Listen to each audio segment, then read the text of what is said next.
today we are going to talk about trade and not aid. This topic is basically coming up with the mindset that that aid has brought into our continent. When I said our continent, the Africa continent, and the mindset. And as we know, aid has been there for so many years in the continent, and we have seen that there's so much things that have been happening and support here and there, and we have not seen so much change, really not so much change since the aid process and organization from the Western that have been doing that. Now, this context is not just coming because of the recently information about the U.S. aid has been stopped, but in the continent, some of you, where we need to change our mind because Africa has woken up. And through the Africa Union, you know we have the AFCFTA, which is encouraging trade. So, and to eradicate this aid. And I tell you, this process is a very important one that people to grasp.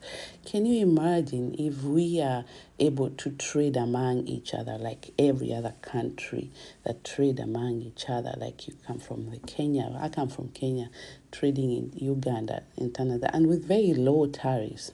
And it's really sad to see at this time of age that has not been developed until now, because of the aid. The aid was not to help us to trade among each other. Well, just to give you an example, that I live in Germany, and this story I tell everyone. I work in Switzerland, and I shop in France, but I live in Germany. And don't get me wrong, I pay my taxes, right? Both of them. And where I work and where I live, which is agreements between these countries. So what I don't understand, this has been there for years, and they keep changing the agreements within themselves to suit themselves because they realize they'll have to do something together, work with each other. And it's very small history where they have this agreement because of the cities that are around. Like we share the same airline, right? We have a flight that we share between the three countries. We even work and live and you name it, form friendship. The border is very easy to cross and to network, and there are also IDs and permits that you're allowed to work in that country, in each and every country, other country between them. So where I'm getting to, why is it Africa until now, which made me very puzzled that we have not been able to get. But let me tell you, there's good news out there. We are able now, we will be able to trade with each other with the reduced tariffs. And I hope you're all following the AFCFTA, because if you have not, you're really behind. They're already guided trade where you're even helped to trade among. I know there were issues talking about that, but let's talk about the mindset. The mindset of our people on the ground. Aid will not take us anywhere. We have to, when I say trade, some of you might think big things. Well, no, aid is business. It's not trading with money. I'm talking about goods and services. So we are talking about businesses, sustainability. And I'm not saying aid is bad, but aid has to have sustainability model when it's gone. Because what we have seen anywhere there was aid, once it's gone, it's done. It's dead. Like now all buildings will be left hanging there, nothing. Because there was no sustainability model there. Done with intention, with or without. But there's an opportunity to use those facilities to start getting innovative ideas, to do businesses, to sustain the same aid that you are being given, but you're able to have a business model around it. For example, you could be having the same people who are being helped to make baskets, to make clothes, to make, I don't know, anything, jewelries, and that way you sell. Because right now, digital space is open. You all have payment systems that are now working. We also have PAPs. You can even send your product from one country to another one and still continue supporting your aid, support the initiative behind the aid, because all these aid are behind an initiative or achievement they want to achieve to support particular disability of people. So the mindset we have in there, we need to change it, even for the people, the business people. And I'm going to give you a very good example. Recently, I hosted an event in the continent, and everyone, we just to make sure we, meaning that we are private sectors, working with private sectors, hosting a high-end event, and everyone was asking us, who is funding? Who is funding you? I was telling them, I don't know what you mean. Who is funding who? Who do you want to hear? Is it the big NGOs? Is it what? I said, no. The people who are funding this event, they are the same people coming.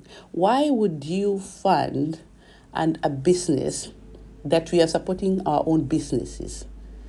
It doesn't make any logic. As a business, you should be sustainable. Otherwise, you'll not thrive in the world we are in. So that means everyone asking us who is aiding, the event itself was paid by the organizations that were benefiting from the businesses. These are the banks, you can say. These are the also other organizations that benefit in sustainability, and also the business themselves selling those products, because this was the space to get buyers and sellers together. And if a business is being sustained by an aid, I would not work with such kind of a business, because it's not sustainable. Because once they are gone, what happens? And that's what we have seen. A lot of businesses that have been supported by aid, they're all stranded. They're all having beautiful products but no markets. And yet they need to know that to get markets, they need to move. They need to budget. So the mindset we have as an African, we really need to change now that days from aid to sustainability, to trade in my case, and so many other ways. So I hope I've helped a little bit of you out there who are struggling way to give forward, how you can manage. Start from where you are. Look at your area. What can you do best? What solutions are you bringing? And this way we can create jobs. Because when we trade, we actually grow the economy and self-sufficiency of the country.